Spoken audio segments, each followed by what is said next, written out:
Of living പ്രസ്ഥാനത്തിന്റെ ആശയങ്ങൾ പകർന്നുതന്ന് സംസാരിച്ച ശ്രീ രവിശങ്കർജിക്ക് ആദ്യമേ നന്ദി പറയുകയാണ്. എന്റെ ചോദ്യം ഡോക്ടർ സാക്കിർ നായിക്കിനോടാണ്. മുഹമ്മദ് നബി സ്വല്ലല്ലാഹു അലൈഹി വസല്ലമയെക്കുറിച്ച് ഹിന്ദുമത ഗ്രന്ഥങ്ങളിൽ വല്ല പ്രവചനങ്ങളുമുണ്ടോ?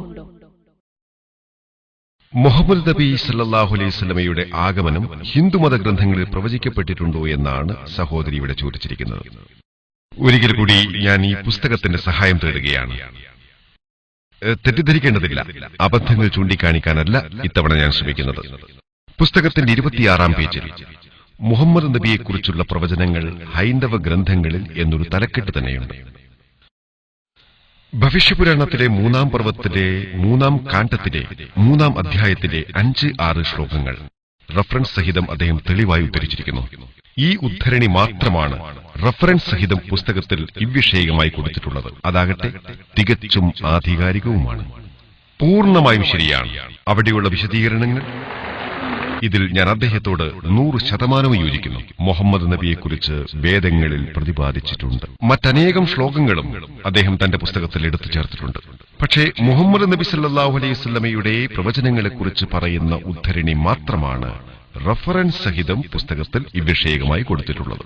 രവിശങ്കർജി, താങ്കളെ ഞാൻ അഭിനന്ദിക്കുവാൻ ആഗ്രഹിക്കുകയാണ്. താങ്കളുടെ ആ ഉദ്ധരണി പൂർണ്ണമായും ശരിയാണ്.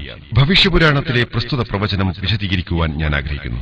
നിങ്ങൾ ഭവിഷ്യപുരാണത്തിലെ 3-ാം കാണ്ഡത്തിലെ 3-ാം അധ്യായത്തിലെ 5 മുതൽ 8 വരെയുള്ള ശ്ലോകങ്ങൾ വായിക്കുകയാണെങ്കിൽ വിദേശ ഭാഷ അഥവാ സംസ്കൃതേതരമായ ഒരു ഭാഷ സംസാരിക്കുന്ന വിദേശിയായ ഒരു ആചാര്യൻ അദ്ദേഹത്തിന്റെ അനുചരന്മാരോടൊപ്പം കടന്നുവരും എന്നാണ് അവിടെ പറഞ്ഞിരിക്കുന്നത്. അദ്ദേഹത്തിന്റെ പേർ മുഹമ്മദ് എന്നായിരിക്കും. ഭോജരാജാവ് അദ്ദേഹത്തെ ബഹുമാനാദരവുകളോടുകൂടി സ്വീകരിക്കുകയും ലോകത്തിന്റെ അഭിമാനമേ, മരുഭൂമിയിലെ താമസക്കാര എന്നൊക്കെ അഭിസംബോധന ചെയ്യുകയും ചെയ്യും. തിന്മയെ സംഹരിക്കുവാൻ ആ പ്രവാചകൻ വലിയൊരു ശക്തിയെ സജ്ജമാക്കും എന്നിങ്ങനെ പോകുന്നു അവിടെയുള്ള വിശദീകരണം.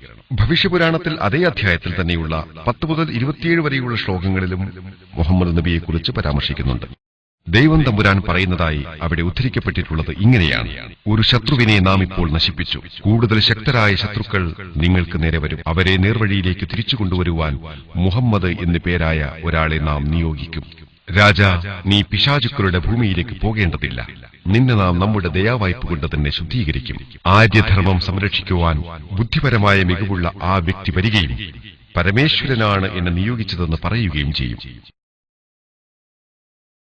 മാംസഭുക്കുകളായ ഒരു ജനതയെക്കൊണ്ട് നാം അദ്ദേഹത്തെ ബലപ്പെടുത്തും. അദ്ദേഹത്തിന്റെ അനുയായികൾ ചേലാകർമ്മം ചെയ്യും. നമുക്കറിയാം മുഹമ്മദ് നബിയുടെ അനുചരന്മാർ ചേലാകർമ്മം ചെയ്തിരുന്നുവെന്ന്. അവർ തലയിൽ കുടുമ വയ്ക്കുകയില്ല, എന്നാൽ താടി നീട്ടി വളർത്തിയിരിക്കും. അവർ ഒരു വിപ്ലവം സൃഷ്ടിക്കും. പ്രാർത്ഥനയ്ക്ക് ആളുകളെ ഉറക്കെ ക്ഷണിക്കും. അനുവദനീയമായ മൃഗങ്ങളുടെ മുഴുവൻ മാംസം അവർ ഭക്ഷിക്കും, പക്ഷേ പന്നിയിറച്ചി തിന്നുകയില്ല. ഖുർആൻ 4 സ്ഥലങ്ങളിൽ മുസ്ലിങ്ങൾക്ക് പന്നിയിറച്ചി നിഷിദ്ധമാണെന്ന് വ്യക്തമാക്കുന്നു. പിന്നെ പറയുന്നത് അവർ യുദ്ധം ചെയ്ത് പരിശുദ്ധരാകും, അവർ മുസൽമാൻ എന്ന് വിളിക്കപ്പെടും എന്നാണ്. ഭവിഷ്യപുരാണം പർവ്വം 3 കാണ്ഡം 3 അധ്യായം 3-ലെ 21 മുതൽ 23 വരെയുള്ള ശ്ലോകങ്ങളിലും മുഹമ്മദ് നബിയെക്കുറിച്ച് പ്രവചിക്കപ്പെട്ടിട്ടുണ്ട്. അഥർവവേദത്തിൽ പോലുമുണ്ട് അന്ത്യപ്രവാചകനെ സംബന്ധിച്ച പരാമർശങ്ങൾ. അഥർവവേദത്തിലെ 20-ാം കാണ്ഡത്തിലെ 127-ാം സൂക്തത്തിലെ ശ്ലോകങ്ങളിലാണ് മുഹമ്മദ് നബി കുന്തം എന്ന് പ്രവചിക്കപ്പെട്ടിരിക്കുന്നത്. അവിടെ പറഞ്ഞിരിക്കുന്നത് മുഴുവൻ വിശദീകരിക്കാൻ സമയം എന്നെ അനുവദിക്കുന്നില്ല. ആദ്യ വചനങ്ങളിൽ പറഞ്ഞിരിക്കുന്നത് അദ്ദേഹത്തിന്റെ പേര് നരശംസ എന്നായിരിക്കുമെന്നാണ്. കൗരമയുടെ രാജകുമാരൻ, ശാന്തി അടഞ്ഞവൻ, 16,090 ശത്രുക്കളിൽ നിന്ന് സംരക്ഷിക്കപ്പെടുന്നവനെന്നൊക്കെ അവിടെ തന്നെ പറഞ്ഞിട്ടുള്ളത് മുഹമ്മദ് നബി സല്ലല്ലാഹു അലൈഹി വസല്ലമയിലേക്ക് വിരൽ ചൂണ്ടുന്നു. അഥർവവേദത്തിൽ 20-21-6 അദ്ദേഹത്തെ സംബന്ധിച്ചിട്ടുള്ള പ്രവചനങ്ങൾ കാണാം. അഥർവവേദത്തിൽ നമ്പർ 20, ഹിം നമ്പർ 21, മന്ത്രം നമ്പർ 7 അദ്ദേഹം 20 പ്രധാനികളെ പരാജയപ്പെടുത്തുമെന്ന് വിശദീകരിക്കുന്നു. മക്കയിലെന്ന് 20 പ്രധാനികളുണ്ടായിരുന്നു. ഋഗ്വേദം ബുക്ക് നമ്പർ 201, ഹിം നമ്പർ 53, മന്ത്രം നമ്പർ 9-ലുമുണ്ട് അദ്ദേഹത്തെ സംബന്ധിച്ച പ്രവചനം. സാമവേദത്തിലെ 64-ാമത്തെ അഗ്നിമന്ത്രത്തിൽ അദ്ദേഹത്തിന്റെ മാതാവ് മുലയൂട്ടുകയില്ല എന്ന് വ്യക്തമാക്കിയിരിക്കുന്നു. മുഹമ്മദ് നബിയെ മുലയൂട്ടിയത് സ്വന്തം മാതാവായിരുന്നില്ല എന്ന് നമുക്കറിയാം. സാമവേദത്തിലെ ഉത്തർച്ചിക്കിലെ 1500-ാം വചനത്തിൽ മുഹമ്മദ് നബിയുടെ മറ്റൊരു പേരായ അഹമ്മദ്, സ്തുതിക്കുന്നവൻ എന്ന് തന്നെ വന്നിട്ടുണ്ട്. സാമവേദത്തിലെ ഇന്ദ്രഭാഗത്ത് 2-ാം അധ്യായത്തിലെ 162-ാം വചനത്തിലും, യജുർവേദം ബുക്ക് നമ്പർ 31 18-ലും, Atharvaveda book number 20 hymn number 126 14-ാം മന്ത്രത്തിലും, Rigveda book number 8 hymn number 6 10-ാം മന്ത്രത്തിലും ഒക്കെ ഇത്തരം സുവിശേഷങ്ങളുണ്ട്.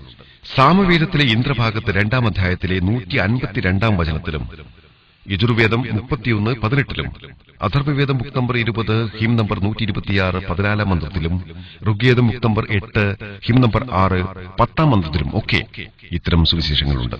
അദ്ദേഹം നരശംസയാണെന്നും പറഞ്ഞിരിക്കുന്നു. നര എന്നതിന് സംസ്കൃതത്തിൽ മനുഷ്യൻ, ശംസ എന്നാൽ സ്തുതിക്കപ്പെട്ടവൻ. ഇത് മുഹമ്മദ് എന്നതിന്റെ പരിഭാഷയാണ്.